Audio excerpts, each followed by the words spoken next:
마가복음 1장 1절부터 8절입니다. 신약성경 53페이지에 마가복음 1장 1절부터 8절까지 말씀을 보겠습니다. 마가복음 1장 1절부터 8절까지 말씀입니다. 신약성경 53페이지, 제가 하나님의 말씀을 봉독하여 올리겠습니다. 하나님의 아들 예수 그리스도의 복음의 시작이라. 선지자 이사야의 글에 보라, 내가 내 사자를 내 앞에 보내노니 그가 내 길을 준비하리라. 광야에 외치는 자의 소리가 있어 이르되 너희는 주의 길을 준비하라. 그의 오실 길을 곧게 하라. 기록된 것과 같이 세례 요한이 광야에 이르러 죄 사함을 받게 하는 회개 세례를 전파하니 온 유대 지방과 예루살렘 사람이 다 나아가 자기 죄를 자복하고 요단강에서 그에게 세례를 받더라. 요한은 낙타털 옷을 입고 허리에 가죽띠를 띠고 메뚜기와 석청을 먹더라. 그가 전파하여 이르되 나보다 능력 많으시니가 내 뒤에 오시나니 나는 굽혀 그의 신발끈을 풀기도 감당하지 못하겠노라. 나는 너희에게 물로 세례를 베풀었거니와 그는 너희에게 성령으로 세례를 베푸시리라. 아멘. 오늘도 주의 전에 나와 하나님을 예배하는 여러분들을 축복합니다. 지난 주일은 제가 12월 첫 주일을 시작하면서 우리가 12월 25일 성탄절 감사 예배를 드리기까지 주일마다 교회에서는 잘 지켜지고 있지는 않지만 그래도 아주 중요하게 지키는 성탄절, 그 성탄절이 중요하기 때문에 성탄절을 기대하며 기다리는 이 4주간의 대림절, 대강절을 또한 지키는 교회들도 있다. 우리는 그 대림절, 대강절을 특별히 구별하여 지키지는 않지만 그 의미를 생각하면서 정말 성탄절을 성탄절답게 준비해야 되겠다. 그러기 위해서 이 땅에 오신 예수님과 그 예수님을 기다리는 사람들의 모습들을 살펴보리라. 그렇게 말씀을 드렸습니다. 그래서 지난 주일은 먼저 시작으로 대강절과 대림절 그 뜻에 대해서, 그리고 메시아 대망, 메시아니즘에 대해서 그 뜻을 살펴보았고, 무엇보다 크리스마스라는 단어의 의미를 생각하면서 성도들이 기억하고 기다려야 될 성탄절, 이 성탄절은 구속사적인 절기다. 구속사, 이 말은 구원사, 하나님께서 우리를 구원하신 그 놀라운 복음이죠. 이것이, 이 복음을 우리가 기억하고 기념하는 그러한 절기로서 성탄절은 우리를 구원하시기 위해 이 땅에 찾아오신 예수님, 그 예수님을 찬양하고 경배하는 날이다 라는 것을 강조했습니다. 이 사실을 알면 성탄절이 다가오면 막 메리 크리스마스 해가 뭐 붙이고 막 인사하고, 제 아들도 카페에 막 장식하면서 엑스마스 뭐 이렇게 하잖아요. 크리스마스, 엑스마스, 이 단어의 의미를 생각하면서 성도들은 그 마음에 그런 마음이 있어야 돼요. 다가오는 성탄절은 정말 우리를 구원하시기 위해 이 세상 가운데 오신 예수님, 그 예수님이 하신 일을 생각하면 예수님께서 행하신 그것은 나를 위하여 하신 일이거든요. 모든 인류를 위하여 하신 일이지만 구원받은 나에게는 나를 위하여 베푸신 은혜거든요. 그 은혜를 생각하면 성탄절은 우리가 어떻게 해야 돼요? 예배당에 나와서 즐겁게, 즐겁게 그리스도께 예배하는 날이 되어야 된다라는 것이죠. 그러니 여러분, 미리 제가 지금 12월 달 들어오면서 계속 강조하고 있습니다. 성탄절에는 다른 계획을 절대 잡지 마시고 성탄절이 되면 어떻게 해야 되겠어요? 나는 물론이거니와 사랑하는 가족, 이웃들과 함께 손에 손을 잡고 예배드리기 위하여 교회당으로 나오는 정말 복된 성탄절이 되기를 축복합니다. 우리는 세상 사람들이 기대하고 기다리는 크리스마스와는 달라야 되지요. 적어도 구원받은 우리가 기대하고 기다리는 성탄절은 예수님을 믿지 않는 사람들과는 분명히 달라야 된다는 사실입니다. 그게 오늘 말씀에도 담겨져 있어요. 다시 한번 강조하지만 우리에게 성탄절은 말로 표현할 수 없는 기쁨과 감사로 하나님께 예배드리며 영광을 올려드리는 복된 날이 되어야 될 줄로 믿습니다. 여러분, 오늘 말씀은 누구보다도 이 땅에 오신 예수님에 대해서 잘 알고 그 예수님이 오시는 길을 준비한 예비했던 사람 세례 요한에 대한 기록이 나타나고 있습니다. 오늘 본문 2절 3절 말씀해 보면 예수님께서 이 땅에 오셨던 그때로부터 약 700년 전, 어느 시대를 이야기할까요? 예수님이 이 땅에 오시기 전보다 700년 전이면 BC, Before Christ, 예수님이 이 땅에 오시기 전 700년 전이면 그때는 우리가 시대를, 역사를 배웠잖아요. 생각해 보면 분열 왕국 시대입니다. 그때의 선지자 중에 예수님에 대해서 그렇게 많이 예언했던 선지자, 대표적인 선지자 이사야. 오늘 2절 3절은 이사야 선지자가 예언한 말씀, 그 말씀을 인용하고 있습니다. 그 내용을 보면 보라, 내가 내 사자를 내 앞에 보내노니 그가 너의 길을 준비하리라. 광야에 외치는 자의 소리가 있어 이르되 너희는 주의 길을 준비하라. 그의 오실 길을 곧게 하라 라는 말씀을 인용하면서 그 말씀에 기록된 것과 같이 누가 왔다는 거예요? 바로 주의 길을 예비하는 자, 누가 왔다는 거예요? 세례 요한. 세례 요한이 예수님보다 먼저 세상에 태어났고, 또한 그가 예수님께서 본격적으로 자신의 그리스도이심, 자신이 메시아이심과 또한 하나님의 나라를 선포하기 또 전에 그 주의 길을 예비하면서 세례 요한이 하나님의 말씀을 외쳤어요. 회개하라, 천국이 가까웠느니라. 우리 주님께서 공생이 시작하면서 첫 선언하신, 외치신 말씀, 그 말씀을 똑같이 누가요? 세례 요한이 주님이 이 땅에 오실 길을 예비하기 위해서 먼저 태어났고, 주님께서 본격적으로 메시아 되심과 하나님의 나라를 선포할 때에 그 길을 먼저 예비했던 인물이 바로 누구라고요? 세례 요한이에요.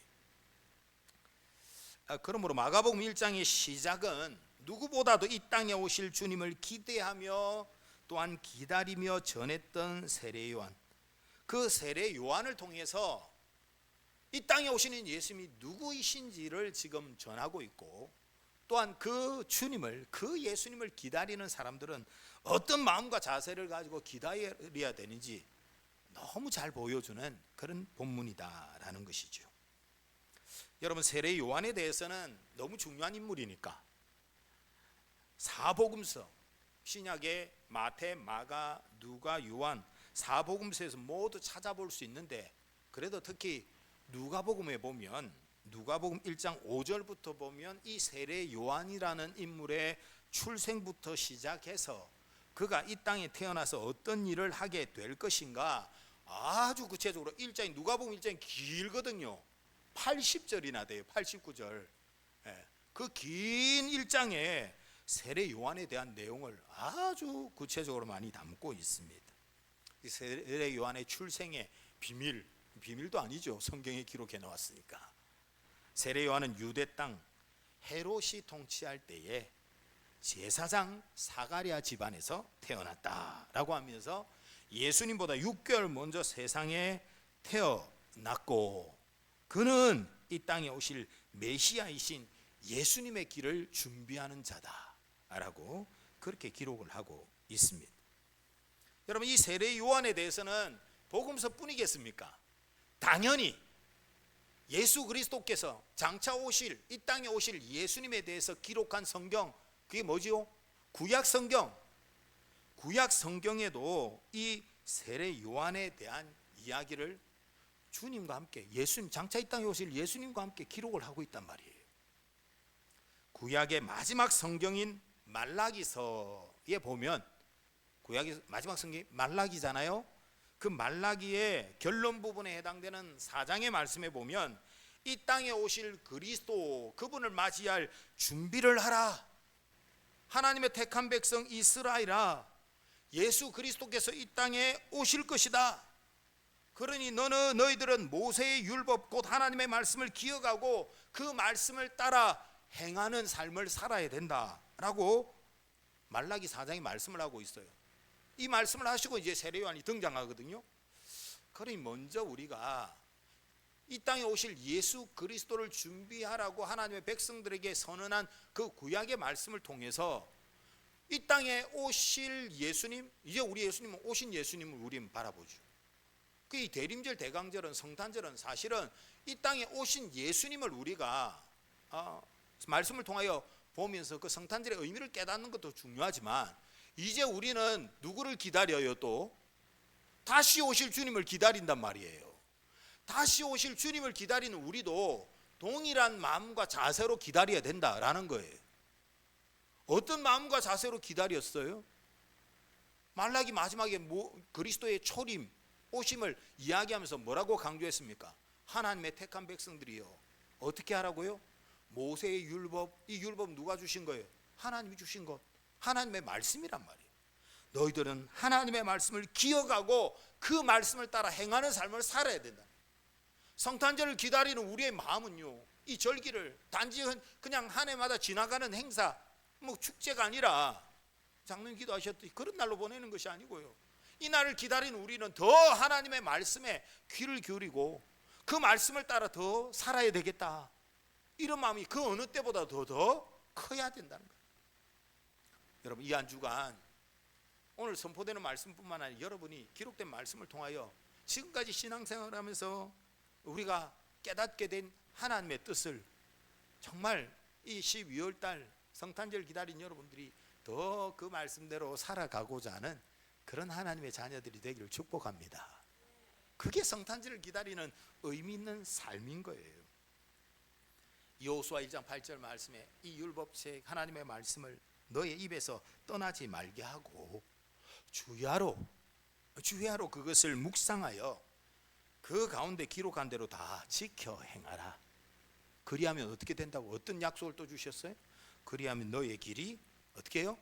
평탄하게 될 것이고 형통하게 되는 복을 누릴 줄 믿습니다.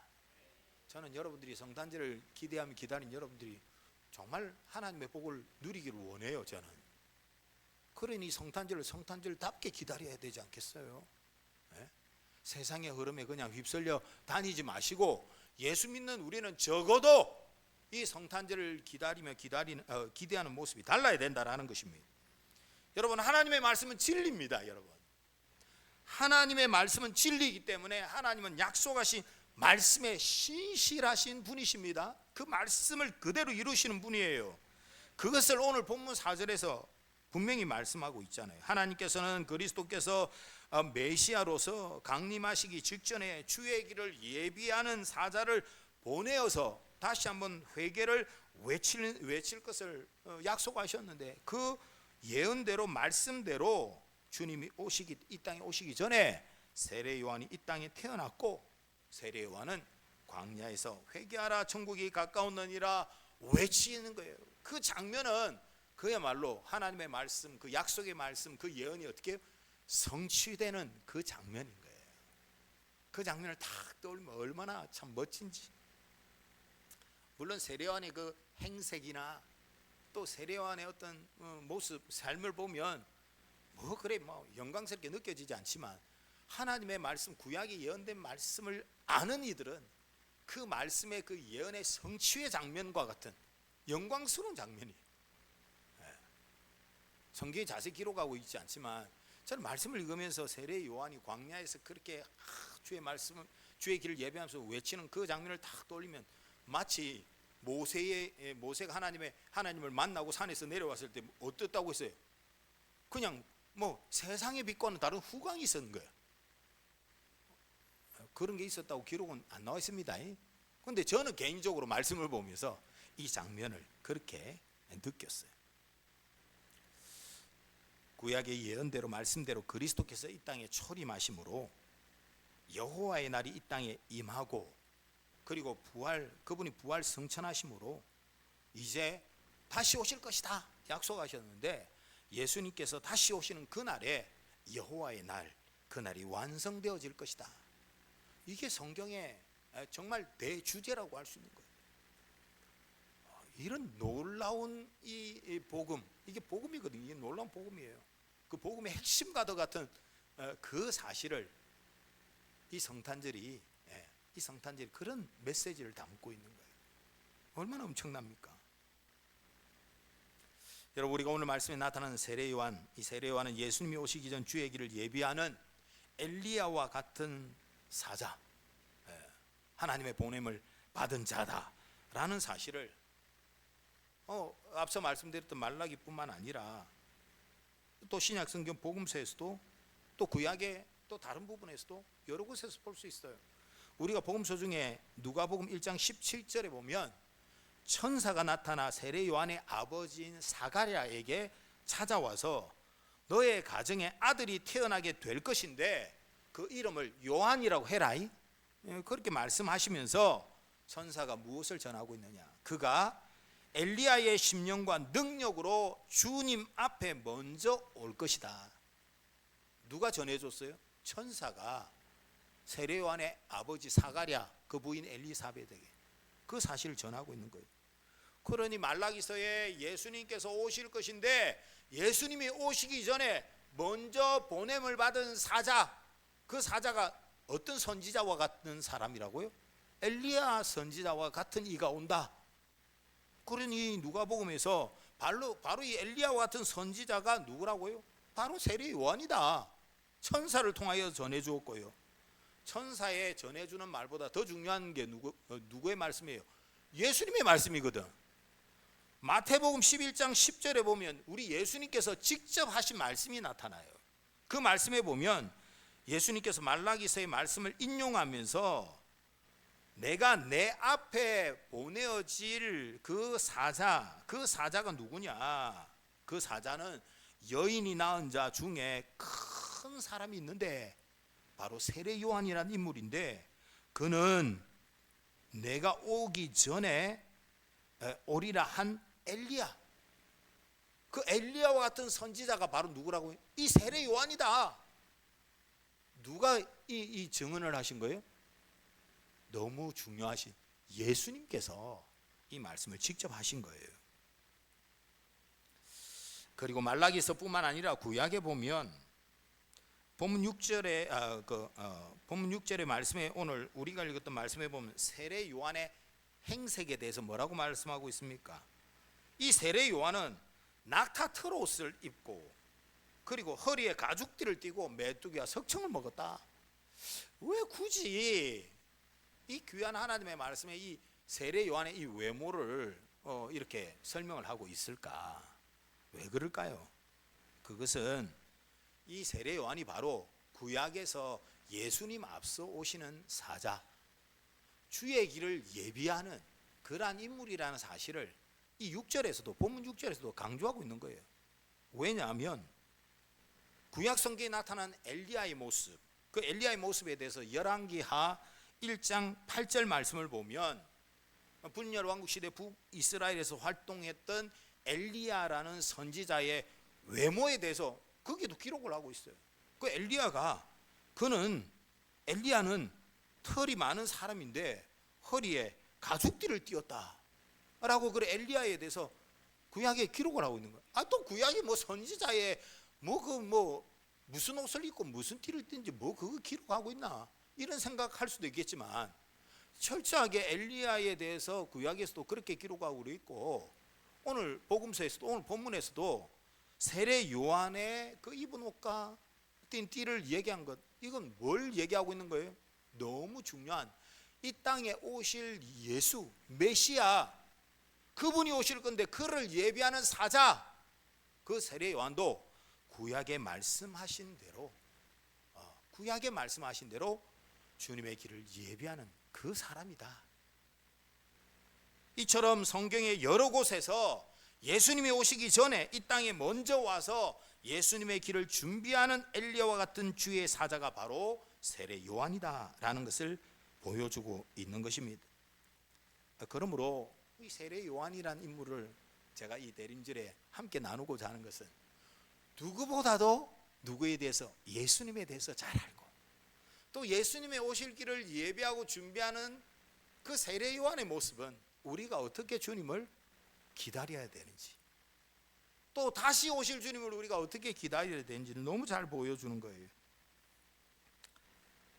특별히 오늘 저는 이 말씀에서 이 기록에서 세례 요한이 이제 주님 앞서 이 땅에 와서 하나님의 말씀을 선포하는 그 복음을 전하는 자로서 광야에서 그렇게 했단 말이에요. 세례 요한을 광야에서 외치는 자의 소리다 라고 그렇게 비유하고 있어요. 왜 그렇게까지 비유를 할까? 그 말씀을 좀 생각해 보면 여기에는 깊은 영적인 또 의미가 있어요. 여러분 누가복음 1장 80절에도 세례 요한에 대한 기록을 마무리하면서, 누가복음 1장에 세례 요한에 대한 기록이 많다고 했잖아요. 그 마지막에 그가 본격적으로 이 땅에 오신 예수님에 대해서 선포하는 그때까지 세례 요한이 어디서 자랐다고 나와 있을까요? 광야에서 자랐다는 거예요. 광야에서 자랐고 광야에서 외치는 자, 그가 세례 요한이었다는 거예요. 1장 80절 말씀에 보면 아이가 자라며, 이 지금 세례 요한에 대한 말씀이에요.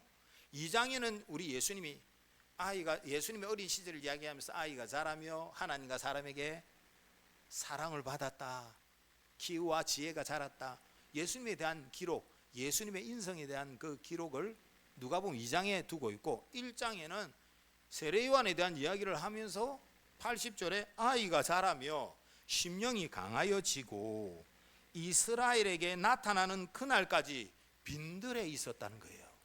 이 빈들은 뭐예요? 바로 광야예요. 광야 같은 곳. 세례 요한은 광야에서 주의 길을 예비하며 죄 사함을 받게 하는 회개의 세례를 전파하였다는 거예요. 만왕의 왕으로 이 땅에 오시는 예수님을 전하는데, 제가 생각할 때는 광야, 여러분 광야는 어떤 곳입니까? 광야는 험하고 황량한 거친 들판 아니겠습니까? 나무도 풀도 집도 인적도 없는 그런 곳이에요. 물도 없는 거칠고 메마른 곳, 삭막하고 사람이 살기 힘든 곳이 바로 빈들, 광야입니다.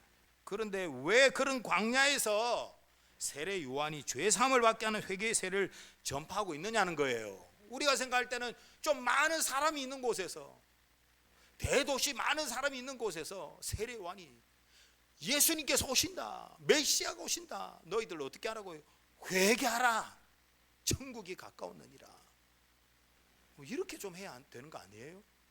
근데 세례 요한의 그 삶과 그 세례 요한의 정말 중요한 사명을 감당하는 그 장소가, 세례 요한은 광야에서 자랐고 광야에서 외쳤다는 거예요. 우리가 이 말씀을 가지고 우리도 성경대로 주님 오시는 길을 예비하기 위해서는 광야로 가야 됩니다. 제가 그 말 하려고 하는 게 아니에요.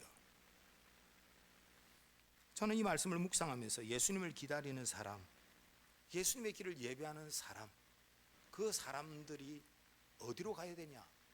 광야 같은 곳으로 나가야 돼요. 어이? 광야? 사람도 없고 앉아가고 진짜 살기는 너무 불편하고 그런 곳인데 왜 광야로 가라고 하실까? 왜? 여러분 우리가 예수님의 탄생을 통하여서도 똑같은 영적인 교훈을 보게 됩니다. 우리 예수님은 분명히 이 땅에 오시는 메시아이십니다. 진짜 메시아예요. 제가 메시아니즘에 대해서 얘기하면서 이 메시아니즘, 잘못된 메시아를 기대하고 또 잘못된 메시아라고 칭하는 자들이 있다고 했잖아요. 우리 예수님은 진짜 메시아잖아요. 진짜 메시아, 진짜 만왕의 왕이신데, 그 만왕의 왕이신 분이 적어도 세상 가운데 오신 모든 사람들의 이목이 집중되고 모든 사람들이 그분을 바라보면서 영광을 돌려드리고, 적어도 가장 어떻게 보면 그 당시에 가장 주목받을 수 있는 나라, 주목받을 수 있는 곳에서 오셔야 되잖아요. 근데 우리 예수님이 어디에 오셨어요? 이스라엘 중에서도 가장 중요한 도시도 아니고 시골 베들레헴, 다니는 중에 베들레헴, 그것도 베들레헴에서도 제일 좋은 호텔도 아니고 마구간 있어. 마구간 구유에서 태어나셨다는 거예요. 여러분 이 장면을 어떤 분이 크리스마스의 역설이다 이렇게 표현했더라고요. 그러니까 역설이라는 이 표현은 우리가 기대하는 것과는 좀 다른데 거기에 아주 놀라운 진리가 있다는 거예요. 우리 예수님의 탄생 자체도 그렇고, 저는 이 중요한 주님의 오시는 길을 누구보다도 더 열심히 간절히 그 출생부터 기다리며 예비했던 세례 요한의 그 일생과 그의 외치는 장소 광야, 이것을 보면서 왜 그러지? 우리가 아는 진리, 우리가 확인한 진리로 와서는 이게 광야가 아니라 가장 화려한 곳에서 해야 되는데 왜 그렇게 하셨을까? 광야에서 주님이 오신다는 이 진리가, 복음이 선포되어졌어요. 사랑하는 여러분, 제가 성탄절을 생각해 보면 예수님을 믿지 않는 사람들, 예수님에 대해서 전혀 관심이 없는 사람들 성탄절을 어떻게 기대할까요? 가장 즐겁고 행복한 날로 그렇게 준비하려고 하지 않겠습니까? 성탄절뿐만 아니라 모든 사람들은 먹고 살기 좋고 아름다운 곳, 그리고 많은 사람들과 함께 더불어 살아가는 곳, 그런 곳이 즐겁고 재미있는 곳이라고 생각합니다. 아마 모든 사람들이 광야 같은 것을 원하는 사람은 없을 것입니다. 그런데 이 크리스마스, 성탄절, 예수 그리스도의 탄생이 우리에게 보여주는 그런 모습과 세례 요한이 우리에게 보여주는, 이 오늘 세례 요한이 주님의 오신 길을 예비하면서 보여주는 이 말씀에 담긴 의미는 뭘까요? 우리가 원하고 좋아하는 곳을 찾아다닐 것이 아니고 우리가 어디를 향하여 나가야 되느냐? 주의 말씀이 선포되는 곳으로 나와야 되네. 그래서 성탄절 우리가 어디로 가야 돼요? 화려한 네온 사인이 있는, 화려한 야경이 있고, 크리스마스 트리도 얼마나 멋지게 우리 권사님들하고 집사님들 기억나실지 몰라요. 성탄절 앞두고 우리가 부산에 화려한 곳곳에 해놨어요. 지금도 그런 곳이 가끔 이래 페이스북에 보면, 우와, 또 산타 마을도 생기고 성탄절을 준비하면서 화려한 그런 곳이 얼마나 많이 있는지. 그 성탄절은 그런데 한번 가봐야지. 그래도 성탄절인데. 근데 성경은 그렇게 말하고 있지 않아요. 성경이 말씀하시는 성탄절은 주님이 이 땅에 오신다. 그 주님이 어떤 분이신가? 그것을 전하는 그곳에 가야 된다는 거예요. 이 광야는 그냥 보여지는 광야, 실제적인 이 땅에 있는 광야, 그것을 찾아다니라 이 말이 아니고요. 주의 말씀이 전해지는 곳. 사랑하는 여러분, 내가 좋아하고 내가 원하는 곳, 그것을 찾아가다 보면 그곳에는 주님의 말씀을 듣기가 어려워요. 주님을 만나기가 어려워요.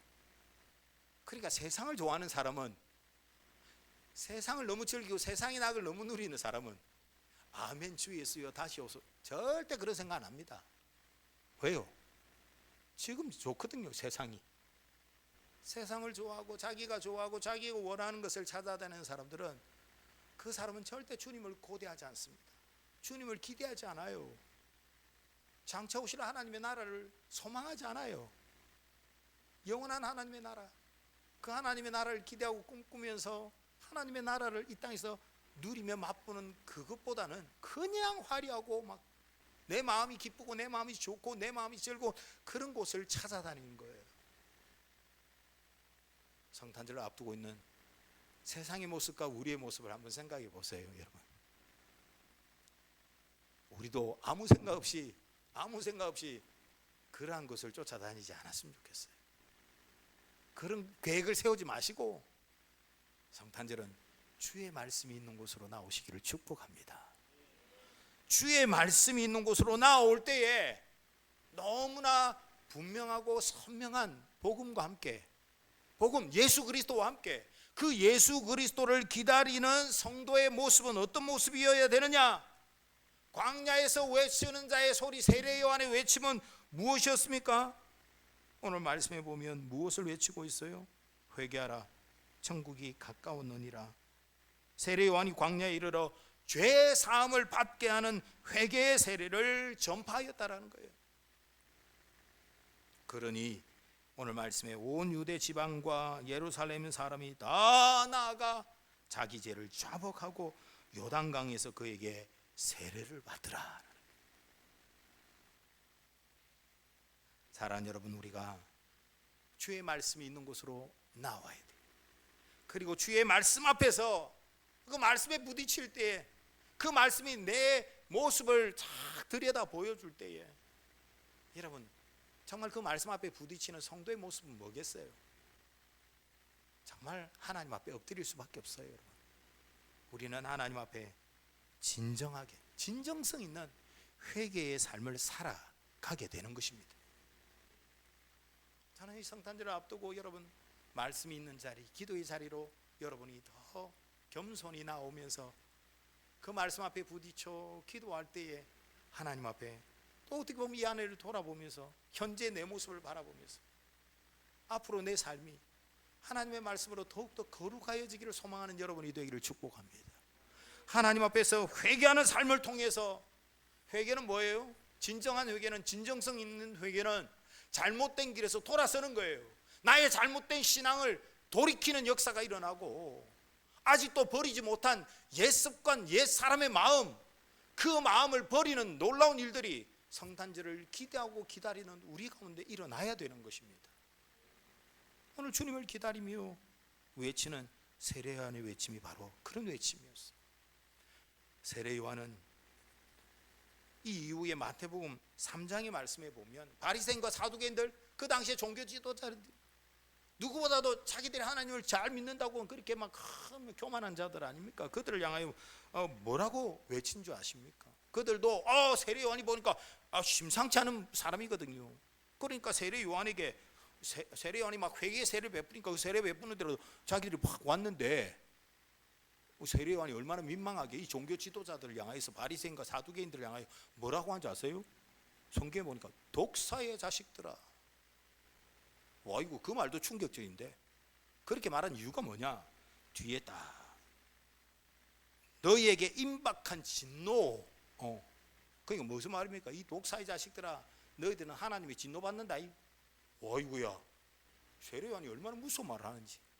그러면서 중요한 말을 하고 있습니다. 회개에 합당한 열매를 맺어라. 너희들이 속으로 아브라함이 우리 조상이라고 생각하는데 그런 생각 하들들 마라. 그런 자랑하지 마라.